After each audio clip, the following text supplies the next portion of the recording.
Hello friends, welcome to our channel. இன்றைக்கி நாம் சூப்பரான 8 ரெசிபீஸ் கிட்ட பார்க்க போகிறோங்க. ஒரே மசாலாவில். ஆமாங்க, ஒரே மசாலா வச்சு 8 விதமான ரெசிபீஸ் எப்படி பண்ணலான்னு பார்ப்போங்க. அது மட்டும் இல்லாமல் ஒவ்வொரு ரெசிபியுமே ஒவ்வொரு டேஸ்ட்டில் ரொம்பவே நல்லா இருக்குங்க. எப்படி பண்ணுறதுன்னு பார்க்குறதுக்கு முன்னாடி நம்ம சேனலை சப்ஸ்கிரைப் பண்ணுங்கள், பக்கத்தில் இருக்கிற பெல் பட்டனை கிளிக் பண்ணுங்கள், அதில் ஆல் அப்படிங்கிற ஆப்ஷனை கிளிக் பண்ணுங்கள். அப்போ தான் நம்ம போடுற வீடியோஸ் உங்களுக்கு தொடர்ந்து வந்துக்கிட்டே இருக்கும். இப்போ நம்ம வீடியோக்குள்ளே போகலாம். முதல்ல ஒரு கடாய் எடுத்துக்கோங்க. கடாயில் முதல்ல 2 ஸ்பூன் கிட்ட எண்ணெய் சேர்த்துருக்கேங்க. 1 ஸ்பூன் ஜீரகம் சேர்த்துருக்கேன். கடுகு எதுவுமே இந்த டிஷ்க்கு தேவையில்லைங்க, இந்த ரெசிபிக்கு தேவையில்லை. நான் வந்து 2 பெரிய வெங்காயத்தை இந்த மாதிரி சின்ன சின்னதாக கட் பண்ணி வச்சுருந்தேன், அதையும் சேர்த்து வதக்கிக்கலாம். 1 ஸ்பூன் இஞ்சி பூண்டு பேஸ்ட், ஒரு 1/4 ஸ்பூன் அளவுக்கு மஞ்சள்தூள், 2 ஸ்பூன் மிளகாத்தூள் சேர்த்துக்கோங்க. அப்போ தான் காரம் வந்து நமக்கு சரியாக இருக்கும். நீங்கள் உங்கள் காரத்துக்கு தகுந்த மாதிரி கூட நீங்கள் கூட்டியோ இன்னும் குறைச்சோ சேர்த்துக்கலாம். இப்போ எல்லாத்தையுமே சேர்த்து நல்லா வதக்கிக்கோங்க. இது எல்லாமே நல்லா வதங்கணுங்க. ஏன்னா நான் இன்றைக்கி வந்து பேசிக்காக வந்து செய்ய போகிற மசாலா வந்து ஆலு பரோட்டாக்குள்ளே மசாலா. அதை வச்சே நம்ம 8 விதமான ரெசிபிஸ் எப்படி பண்ணலான்னு பார்க்கலாங்க. அதுதான் இந்த வீடியோவில் நீங்கள் பார்க்க போகிறீங்க. அதனால தான் நான் இந்த அளவுக்கு வதக்கிக்கிட்டு இருக்கிறேன். நான் வந்து ஒரு 7 உருளைக்கிழங்கு வந்து சின்ன சின்ன உருளைக்கிழங்காக இந்த மாதிரி வேக வச்சு வச்சுருந்தேன். இப்போ அதை நல்லா மசித்து இதோடு சேர்த்துக்கலாம். நல்லா மிக்ஸ் பண்ண விட்டுருங்க. உப்பு சேர்த்துக்கோங்க தேவையான அளவுக்கு. நல்லா மிக்ஸ் ஆகணும். அந்த மசாலா உருளைக்கிழங்கு எல்லாமே சேர்ந்து ஒன்று சேர்ந்து வரணும். கொத்தமல்லி இலை சேர்த்துக்கோங்க. வெந்தய இலை, காய்ந்த வெந்தய இலை, கசூரி மேத்தி இருக்கு இல்லைங்களா, அதை சேர்த்துக்கோங்க. இப்போ நல்லா மேஷ் பண்ணி விட்டுருங்க. நம்ம ஆலு பரோட்டாவுக்கு வந்து அப்படியே சேர்ப்பாங்க. உருளைக்கிழங்கு வேக வச்சு நல்லா மசிச்சுட்டு வெங்காயம், கரம் மசாலா எல்லாமே சேர்ப்பாங்க. இதில் நான் கரம் மசாலா தூளும் சேர்த்துருக்கேன். அது வீடியோவில் இன்க்ளூட் ஆகலைங்க, ஆனால் கரம் மசாலா தூளும் சேர்த்துக்கோங்க. இப்போ வந்து நம்மளுக்கு நல்லா ஒரு 2 நிமிஷத்தில் வதக்கினதுக்கப்புறமா இந்த மாதிரி மசாலா கிடச்சிரும். முதல்ல வந்து நாம் போண்டா எப்படி செய்கிறதுன்னு பார்க்கலாங்க. உருளைக்கிழங்கு போண்டா, 1/2 கப் கடலை மாவு, 2 ஸ்பூன் அரிசி மாவு சேர்த்துக்கோங்க. கொஞ்சமாக உப்பு சேர்த்துக்கலாம். கொஞ்சமாக காயத்தூள், கொஞ்சமாக ஆப்ப சோடா, அதுக்கப்புறமா கொஞ்சமாக காரத்தூள், இது எல்லாமே சேர்த்துக்கோங்க. இப்போ சூடான எண்ணெய் கொஞ்சம் சேர்த்துக்கலாம். நம்ம பஜ்ஜி மாவு எப்படி கரைப்போமோ அதே போல் தாங்க இதுவும். கொஞ்சமாக தண்ணி சேர்த்துக்கோங்க, நிறைய தண்ணி சேர்த்துறாதீங்க. பஜ்ஜி மாவை விட இன்னும் கொஞ்சம் கெட்டியாக இருந்தால் ரொம்பவே நல்லாயிருக்கும் போண்டாக்கு. அப்போ தான் மசாலாவில் ஒட்டும். அதனால தான் கொஞ்சம் கெட்டியாக வச்சுக்கோங்க. பஜ்ஜி மாவை விட கொஞ்சம் கெட்டியாக இருக்கணும், அவ்வளோதான். இப்போ நம்ம செஞ்சு வச்சுருந்த மசாலாவை உருண்டைகளாக உருட்டி வச்சுக்கலாம். நான் வந்து இன்றைக்கி நிறைய ரெசிபிஸ் செய்கிறதுனால 4 மட்டும்தான் இப்போ உருட்டி வச்சுக்கிறேன். பாருங்கள், இப்போ இதை வந்து நல்லா நம்ம அந்த மாவில் சேர்த்து எண்ணெயில் போட்டு பொரித்து எடுக்கணும். பாருங்கள், மாவோட கன்சிஸ்டன்சி கொஞ்சம் கட்டியாகவே இருக்குது. இப்போ நம்ம வந்து ஒவ்வொரு உருண்டையாக போட்டு முக்கி எடுத்து எண்ணெயில் போட்டுடலாம். இப்போ வந்து அந்த மசாலா வச்சு போண்டா செஞ்சுருக்கோங்க ஃபஸ்ட்டு ரெசிபியாக. ரொம்பவே டேஸ்ட்டாக இருக்குங்க. நீங்களும் ட்ரை பண்ணி பாருங்கள். ரொம்பவே நல்லாயிருக்கும். எல்லா பக்கமும் திருப்பி விட்டுக்கோங்க. நல்லா எல்லா பக்கமும் திருப்பி விட்டு வேக வச்சு எடுத்துக்கோங்க. நம்மளுக்கு உருளைக்கிழங்கு போண்டா ரெடி ஆகிடும். இப்போ வந்து அந்த சலசலப்பெல்லாம் அடங்கின உடனே நம்ம எடுத்துக்கலாம். போண்டா ரெடி ஆயிடுச்சு நம்மளுக்கு. ரொம்பவே டேஸ்ட்டாக இருந்துச்சுங்க. நீங்களும் ட்ரை பண்ணி பாருங்கள். இப்போ நம்மளுக்கு அடுத்த ரெசிபி வந்து சமோசா செய்ய போகிறோம். சமோசா வந்து இந்த மசாலா வச்சு செய்யலாம் அப்படிங்கிறதுனால தான் இந்த மாதிரி ட்ரை பண்ணியிருக்கேன். பொதுவாக கேரட்டு, பீன்ஸ் எல்லாமே சேர்ப்பாங்க, இல்லை நான்வெஜ்ஜில் கூட செய்வாங்க. நான் வந்து 1 கப் மைதா மாவு, 1 ஸ்பூன் ஓமம் சேர்த்துருக்கேன், கொஞ்சமாக உப்பு சேர்த்துருக்கேன். இப்போ கொஞ்சம் தண்ணி சேர்த்து நல்லா மிக்ஸ் பண்ணி விட்டுக்கலாம். கொஞ்சமாக சூடான எண்ணெய் சேர்த்துக்கலாம். நல்லா தண்ணி சேர்த்து பிசைஞ்சிக்கோங்க. சப்பாத்தி மாவு மாதிரி பிசைஞ்சிட்டு ஒரு 1/2 மணி நேரம் நல்லா ஊற வச்சுக்கலாம். நான் வந்து சமோசாவுக்கு வந்து எப்போவுமே ஓமம் சேர்த்து பழக்கம், அதனால் நான் சேர்த்துருக்கேன். உங்களுக்கு அது பிடிக்கலைன்னா நீங்கள் வெறும் மைதா மாவு கூட போட்டு செஞ்சுக்கலாம். ஓமம் எதுவும் சேர்க்க தேவையில்லை. ஜீரணத்துக்கும் ரொம்ப நல்லது. அந்த எண்ணெய் சாப்பிட்டது வந்து ஒரு மாதிரிலாம் இருக்காது. அதுக்காக தான் நான் வந்து ஓமம் சேர்த்துருந்தேன். அரை மணி நேரத்துக்கு அப்புறமா ஒரு சின்ன உருண்டையாக எடுத்து சப்பாத்தி மாதிரி தேய்ச்சிக்கோங்க. நல்லா மெல்லிசாக தேய்ச்சிக்கோங்க. அப்போ தான் சமோசா ஷீட் வந்து நல்லா லேசாக இருக்கும், இல்லைன்னா மொத்தமாக இருக்கும். இப்போ தோசைக்கல்லில் வந்து திருப்பி போட்டுக்கலாம். லேசாக 2 பக்கமும் திருப்பி போடுங்க. நல்லா சப்பாத்தி மாதிரி வேகணும்னு இல்லை, அந்த கலர் சேஞ்ச் ஆனால் போதுங்க. இப்போ நம்ம எடுத்துடலாம். ரொம்ப நேரம் கல்லில் விட்டுறாதீங்க, 1 நிமிஷம் போதும், 2 பக்கமும் எடுத்துடலாம். இப்போ நான் வந்து ஓரத்தையெல்லாம் கட் பண்ணிவிட்டு இந்த மாதிரி நீளமாக கட் பண்ணி வச்சுருக்கேன். இந்த மைதா மாவு ஷீட்டை நீங்கள் அந்த மீதி ஓரத்தை எல்லாமே கூட நீங்கள் இன்னும் எண்ணெயில் போட்டு பொரிச்சிட்டு மிக்சர் கூட சேர்த்து போட்டிங்கன்னா ரொம்பவே நல்லாயிருக்கும். நீங்கள் அப்படியே கூட தனியாக பொரித்து குழந்தைங்களுக்கு கொடுக்கலாம். முதல்ல நான் இந்த மாதிரி மடிச்சுக்கிறேன். இப்போது நல்லா மடிச்சுட்டு உருளைக்கிழங்கு ஃபில்லிங்கை வந்து நான் உள்ளே வச்சிடுறேன். உள்ளே வச்சுட்டு மைதா மாவு உப்பு சேர்த்து மிக்ஸ் பண்ணி வச்சுருந்த மைதா மாவு பேஸ்ட் எல்லாத்தையுமே ஓரத்தில் தடவி க்ளோஸ் பண்ணிக்கோங்க சமோசாவை. அப்போ தான் நல்லா ஒட்டும், பிரியாது. இந்த ஹோல் எதுவுமே தெரியாமல் இருக்கணும், இல்லைன்னா உள்ளே உள்ள மசாலா வந்து வெளியே வந்துடும். இப்போ பாருங்கள், சமோசா சூடான எண்ணெயில் போட்டு பொரித்து எடுத்துக்க போகிறோம். இப்போ நம்மளுக்கு சமோசாவும் ரெடி ஆயிடுச்சுங்க. நம்ம விரிவான சமோசா ரெசிபி வந்து பின்னாடி பார்க்கலாம் இன்னொரு நாள். நம்ம சமோசா வந்து பொதுவாக பட்டாணி உருளைக்கிழங்கு செய்வோம், சிக்கன் அந்த மாதிரி செய்வோம், முட்டை அந்த மாதிரி கூட செய்வாங்க சமோசா. இன்றைக்கி வந்து நம்ம கொஞ்சம் வித்தியாசமாக இந்த உருளைக்கிழங்கு வச்சு இதுவும் செய்யலாம் அப்படிங்கிறதுனால இந்த மாதிரி செஞ்சுருக்கோம். இப்போ வந்து நம்ம ஆலு பரோட்டா செஞ்சுக்கலாங்க. நான் வந்து 1½ கப் அளவுக்கு கோதுமை மாவு எடுத்திருக்கேன். உப்பு சேர்த்துக்கிறேன், கொஞ்சமாக ஆயில் சேர்த்துக்கிறேன். நம்ம சாதாரணமாக சப்பாத்தி மாவுக்கு எந்த மாதிரி பிசைவோமோ அதே போல் தாங்க பிசையணும். ஆனால் ரொம்ப தளர இருக்க வேண்டாம்.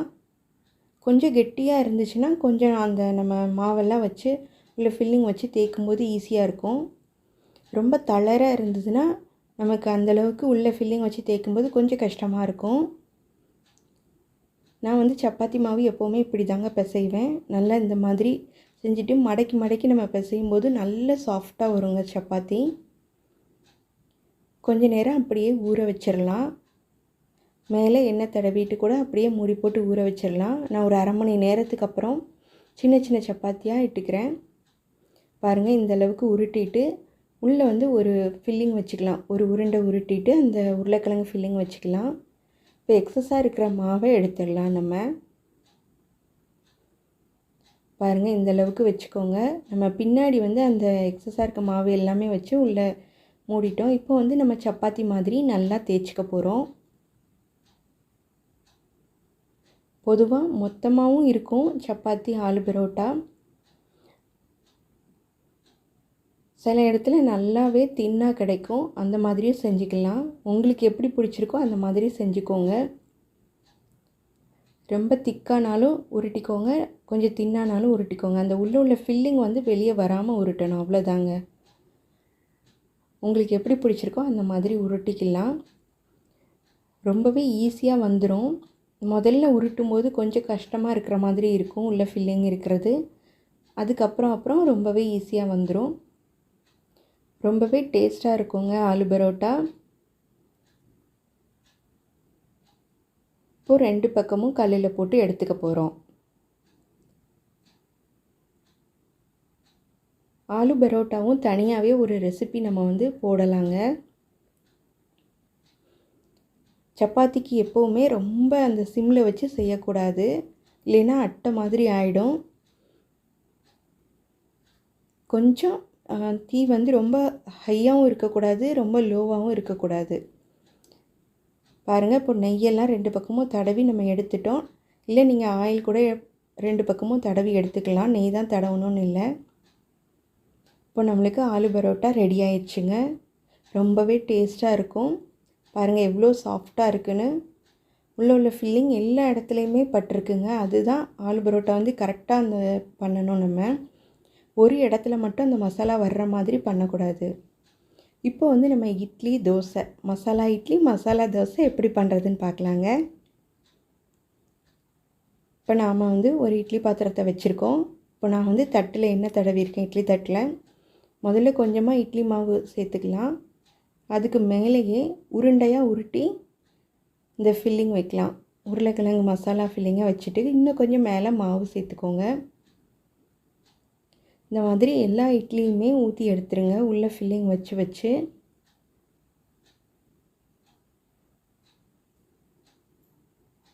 இது வந்து ஒரு வித்தியாசமாக குழந்தைங்களுக்கு இந்த மாதிரி இட்லி செஞ்சு கொடுக்கலாம். எப்போவும் ஒரே மாதிரி இட்லி செஞ்சு கொடுக்குறதுக்கு இந்த மாதிரி ஒரு தடவை ட்ரை பண்ணலாம். அவங்களுக்கும் ரொம்ப ரொம்ப பிடிக்கும். இட்லி பிடிக்கலை அப்படின்னு சொல்கிற குழந்தைங்க கூட இந்த மாதிரி செஞ்சு கொடுத்தா சாப்பிடுவாங்க. பாருங்கள், ஒரு 10 மினிட்ஸ்க்கு அப்புறம் இட்லி நம்மளுக்கு நல்லா வெந்துருச்சு. ஏற்கனவே உருளைக்கிழங்கு எல்லாமே நமக்கு வெந்தது அப்படிங்கிறதுனால நம்ம ரொம்ப நேரம் வைக்க வேண்டாம். அதே போல் தோசையும் மசால் தோசை எப்படி பண்ணுறதுன்னு பார்த்துடலாங்க. நம்ம ஏற்கனவே இதுக்கு வீடியோ போட்டிருக்கோம், மசால் தோசை எப்படி பண்ணுறதுன்னு.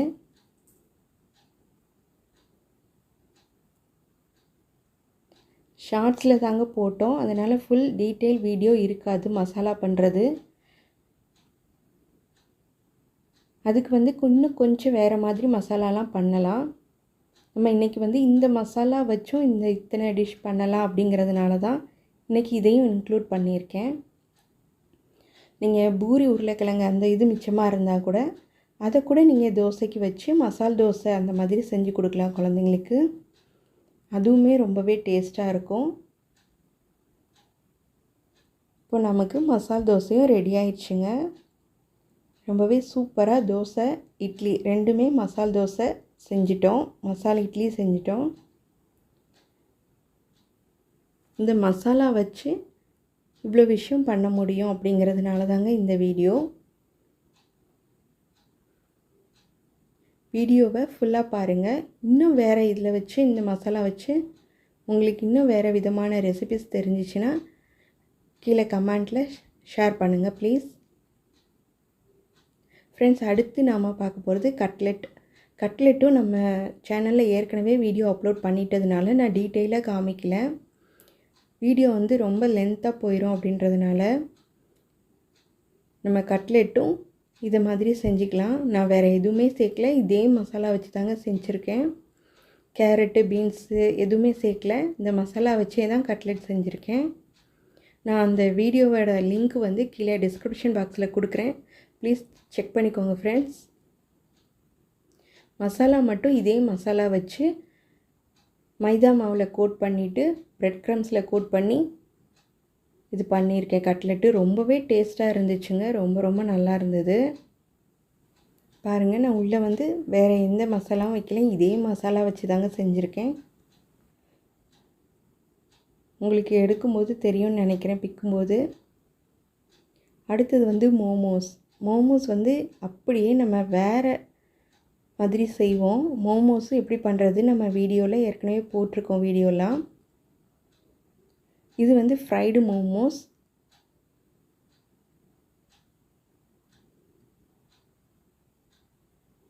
நம்ம மோமோஸ் மாதிரியே பண்ணிவிட்டு அப்படியே நம்ம எண்ணெயில் போட்டு பொரிச்சு எடுக்கிறோம், அவ்வளோதான்.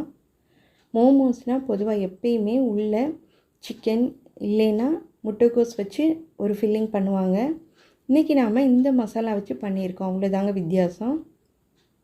நான் வந்து சமோசாவுக்கு பிசைஞ்சோம் இல்லைங்களா மாவு, அதை வச்சே தான் இந்த மோமோஸும் பண்ணியிருக்கேன். அதனால தான் ஓமோ எல்லாம் இருக்குது. மோமோஸ் பண்ணுறதோட வீடியோவோட லிங்க்கும் டிஸ்கிரிப்ஷன் பாக்ஸில் கொடுக்குறேங்க, நீங்கள் செக் பண்ணிக்கோங்க ஃப்ரெண்ட்ஸ். நான் வந்து ஒரே மசாலா வச்சு இவ்வளோ பண்ணலாம் அப்படிங்கிறதுனால தான் நான் எல்லாமே கம்மியாக செஞ்சுருக்கேன். இப்போ வந்து நம்மளுக்கு மோமோஸ் ரெடி ஆயிடுச்சு, ஃப்ரைடு மோமோஸும் ரெடி ஆயிடுச்சு. இப்போ அடுத்ததாக வந்து நாம் ப்ரெட் சாண்ட்விச் எப்படி பண்ணுறதுன்னு பார்க்க போகிறோம். நம்ம ஏற்கனவே உருளைக்கிழங்கு வச்சு ப்ரெட் சாண்ட்விச் எப்படி பண்ணுறதுன்னு நம்ம வீடியோ போட்டிருக்கோம், நம்ம சேனலில் இருக்குது. அதையும் நான் டிஸ்கிரிப்ஷன் பாக்ஸில் கொடுக்குறேன் ஃப்ரெண்ட்ஸ். ப்ரெட்டை வந்து 2 பக்கமும் டோஸ்ட் பண்ணி எடுக்கணும். அதுக்கப்புறமா கொஞ்சமாக கெச்சப் அதில் தடவிட்டு மேலே உருளைக்கிழங்கு மசாலா வைக்கணும். நீங்கள் கெச்சப் தான் தடவணும்னு இல்லைங்க, புதினா சட்னி தடவலாம், ரெட் சட்னி தடவலாம், ரொம்பவே டேஸ்ட்டாக இருக்குங்க. நம்ம நிறைய வெஜிடபிள் வச்சு பண்ணலை, ஆனால் இந்த மசாலா வச்சும் இப்படி செஞ்சுக்கலாம் அப்படிங்கிறதுனால தான் இந்த வீடியோ போட்டிருக்கிறோம். பாருங்கள், ஒரே மசாலா வச்சு எவ்வளோ வெரைட்டி ஆஃப் ரெசிபீஸ் நம்ம செஞ்சுருக்கோன்னு பாருங்கள். உருளைக்கிழங்குனாலே குழந்தைங்களுக்கும் ரொம்ப பிடிக்கும். நீங்கள் மீதமான உருளைக்கிழங்கு பொரியலில் கூட இந்த மாதிரி செஞ்சு கொடுக்கலாம். குழந்தைங்க ரொம்ப விரும்பி சாப்பிடுவாங்க. ட்ரை பண்ணி பார்த்துட்டு எப்படி இருந்ததுன்னு சொல்லுங்கள். பாருங்கள் ஃப்ரெண்ட்ஸ், இது கூடவே இன்னும் ஒன்று நம்ம செய்யலாம். சாதத்துக்கும் இதை வச்சு சாப்பிடலாங்க.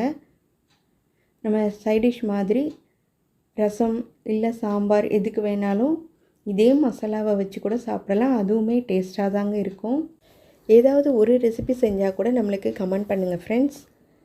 இந்த வீடியோ உங்களுக்கு கண்டிப்பாக பிடிச்சிருக்குன்னு நினைக்கிறேன். சப்ஸ்கிரைப் பண்ணுங்கள், லைக் பண்ணுங்கள், மற்றவங்களுக்கும் ஷேர் பண்ணுங்கள். தேங்க்ஸ் ஃபார் வாட்சிங். தேங்க்யூ.